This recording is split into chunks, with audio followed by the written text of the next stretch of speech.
Next जो macro मैं आपके साथ डिस्कस करने जा रहा हूँ, इस मैक्रो में हम इस डेटा के ऊपर कुछ एनालिसिस करेंगे। उसके बाद जितने भी हम वर्किंग करेंगे वो सारी की सारी हम कन्वर्ट कर देंगे उसमें वैल्यूज़ में। उसके बाद हम इस बजट के ऊपर, जो कि डिफरेंट आइटम्स का है हमारे पास, इसके ऊपर एक ग्राफ ड्रॉ करेंगे। अच्छा, इसमें मैंने आपको बताया था कि हम एक जगह पे जाके किसी मैक्रो के अंदर कोई एरर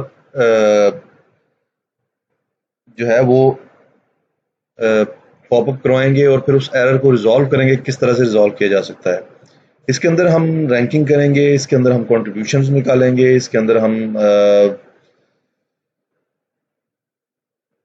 और डिफरेंट दो चार चीज़ें हैं जो करेंगे ताकि हमें पता चल सके कि हम ज़्यादा से ज़्यादा काम एक मैक्रो के अंदर कैसे रिकॉर्ड कर सकते हैं। मैक्रो रिकॉर्ड करने का तरीका जो मैंने आपको ऑलरेडी बताया था, रिकॉर्ड मैक्रो पे क्लिक करें और यहाँ पर मैक्रो को नाम दें। मैक्रो 1 2 3 4 मैंने कहा था ये रिकमेंडेड नहीं है, और आपने हमेशा से मैक्रो को वो नाम देना है जो कि बाद में अगर आप यूज़ करते हैं तो आपको आसानी से समझ आ जाए। मिसाल के तौर पे मैं मैक्रोज में जाऊं तो यहाँ पर अभी इस वक्त कोई मैक्रो नहीं है, लेकिन अगर यहाँ पे मैक्रो आता है लिखा हुआ तो उसके नाम से ही मुझे आइडिया हो जाना चाहिए कि ये मैक्रो किस मकसद के लिए रिकॉर्ड किया गया।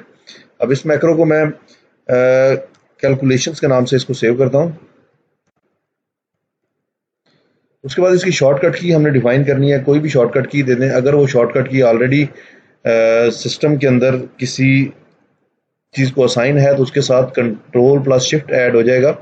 अदरवाइज जिस तरह ये कंट्रोल एम जो है ये शॉर्टकट की किसी बी फंक्शन को असाइन नहीं है, तो इसके साथ कंट्रोल प्लस के साथ ये काम करेंगे। से store macro in personal macro workbook, new workbook और दिस वर्कबुक रिकमेंडेड है, दिस वर्कबुक में इसको सेव करें। डिस्क्रिप्शन में इसकी कंप्लीट डिटेल दें, आप इसने कौन सा फंक्शन किस मकसद के लिए यूज़ किया है, किस कॉलम को क्या। उसके बाद चूंकि इस मैक्रो के अंदर हम एंड पे वो सारा काम जो है, वो सारे नंबर्स जो हैं वो जिनके अगेंस्ट फार्मूलाज हमने ऐड किए थे वो हम वैल्यूज में कन्वर्ट कर देंगे।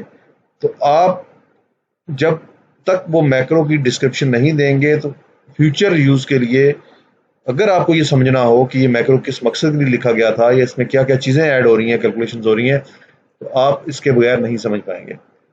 तो यहाँ पे भी आपने डिटेल्स देनी ज़रूरी है। मिसाल के तौर पे रैंक कर रहे हैं तो रैंकिंग पूरी डिटेल दें कि रैंकिंग आप किस मकसद के लिए कर रहे हैं, किस फंक्शन को यूज़ कर रहे हैं। इसी तरह अगर आप कॉन्ट्रीब्यूशंस निकाल रहे हैं तो किस तरह से कॉन्ट्रीब्यूशंस निकाल रहे हैं और किस कॉलम में निकाल रहे हैं, वो सारी चीज़ें आप यहाँ पे लिख दें। ओके क्लिक करें, मैक्रो रिकॉर्डिंग स्टार्ट हो गई है। अब आपने क्या करना है, सबसे पहले मैंने आपको कहा था कि इसकी रैंकिंग करें। रैंकिंग का फंक्शन जो हमने डिस्कस किया था ऑलरेडी, RANK, उसके बाद ये नंबर लें और उसके बाद ये सारी की सारी शीट को आप सिलेक्ट कर लें। इसको, ये जो आपने एरे सेलेक्ट की है, ये रेफरेंस सेलेक्ट किया है, इसे लॉक करना मत भूलिएगा। तो ये आपकी रैंकिंग आ गई है। अब इसका हम फॉर्मेट चेंज करते हैं, यहाँ पे ये इसका फॉर्मेट आ गया। उसके बाद नेक्स्ट कॉन्ट्रीब्यूशंस मैंने कहा था हम निकालेंगे। कॉन्ट्रीब्यूशंस में अगर हम आते हैं is equal to this value divided by total, तो ये फंक्शन है जो कॉन्ट्रीब्यूशंस निकालने के लिए काम आता है। आपका टोटल नंबर जो है वो 100% होना चाहिए। अगर आप यहाँ पर स्टेटस बार में देखें तो इसका सम जो है वो 100% आ रहा है। अब इसको भी आप फॉर्मेट कर लें तो ये हमारे कॉन्ट्रीब्यूशंस हो गई। हमने इस बजट के अगेंस्ट इसको रैंक कर लिया कि सबसे ज़्यादा बजट हम किस हेड में यूज़ कर रहे हैं, उसके सेकंड पे, third, fourth, fifth and sixth. उसके बाद उनकी कॉन्ट्रीब्यूशंस ले रही कि कितने कितने कंट्रीब्यूट कर रहा है टोटल बजट के अंदर कौन सा हेड। अब इस सारे जो भी हमने काम किया है इसको कंट्रोल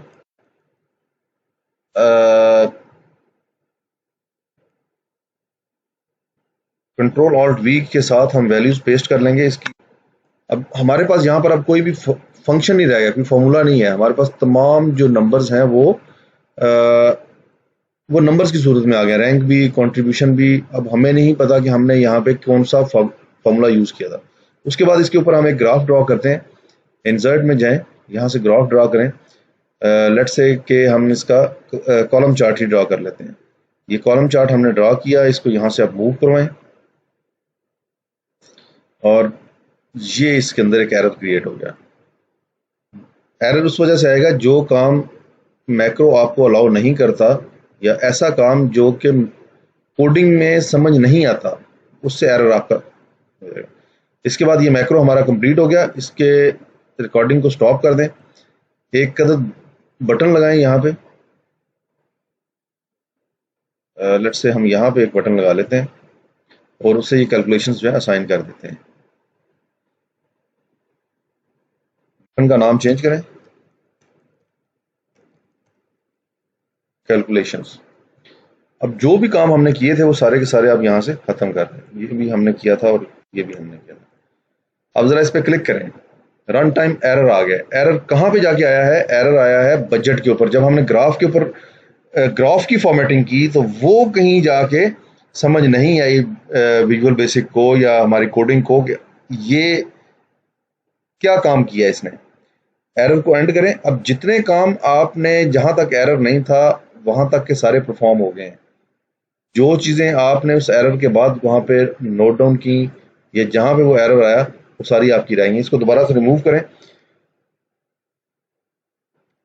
यहां से और इसको आप कैलकुलेशन करें, इसकी डिबग करें। अब ये सारे का सारा कोड आपके सामने ओपन हो गया है जहां पर एरर आया है।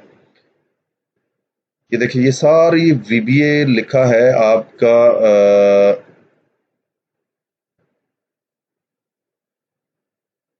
अब देखें उसने कहा है जी रैंक कहाँ पे लिखना है, R1 C1 रो 1 में कॉलम 1 के अंदर, R3 C3 R8 C8। तो यहाँ पे जाके इसने सारा वो आपका जो कैलकुलेशंस हैं वो की हैं। ये सारा अब देखें रेंज D3 सेल के अंदर क्या किया, D3 को उसने सेलेक्ट किया है, उसके अंदर ये फंक्शन लिखा है, फिर D3 को सिलेक्ट किया। ये सारी उसी तरह से कोडिंग इसकी आ रही है। लेकिन आपका जो एरर है वो activate sheet shapes chart 1 scale width, उसकी आपने विड्थ अपडेट की और उसके बाद इसको यहाँ पे जाके इसने ये एरर क्रिएट किया है। तो बेसिकली ये वो फंक्शन है जो कि एक्सेल आपको अलाउ नहीं करता, या सॉरी मैक्रो आपको अलाउ नहीं करता कि आप ये यहाँ पे परफॉर्म करें।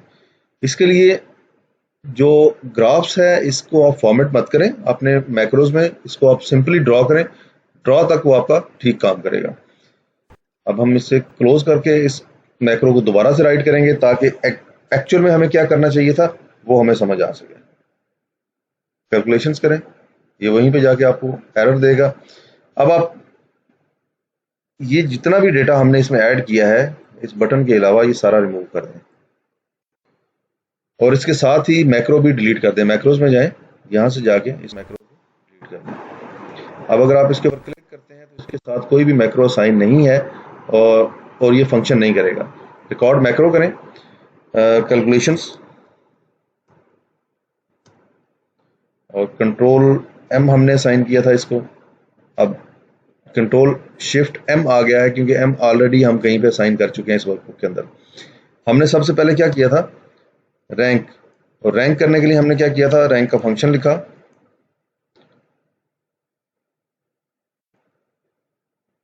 इसे लॉक किया, ये हमारी रैंकिंग हो गई। इसका फॉर्मेट चेंज करें। उसके बाद नेक्स्ट था कंट्रीब्यूशंस। कंट्रीब्यूशंस का तरीकाकार ये है कि आप उस हेड का budget divided by total budget करेंगे तो आप उस हेड की टोटल बजट में क्या कंट्रीब्यूशंस हैं वो आपके सामने आ जाएंगी। इसका भी आप फॉर्मेट चेंज करें और इसको परसेंटेजेस में कन्वर्ट कर दें। उसके बाद हमने किया ये था कि हमने ये सिलेक्ट किया और सिलेक्ट करने के बाद इसके ऊपर ग्राफ ड्रॉ कर दिया था। यहाँ तक ही हमारी कैलकुलेशंस जो हैं या यहाँ तक ही जो हमारा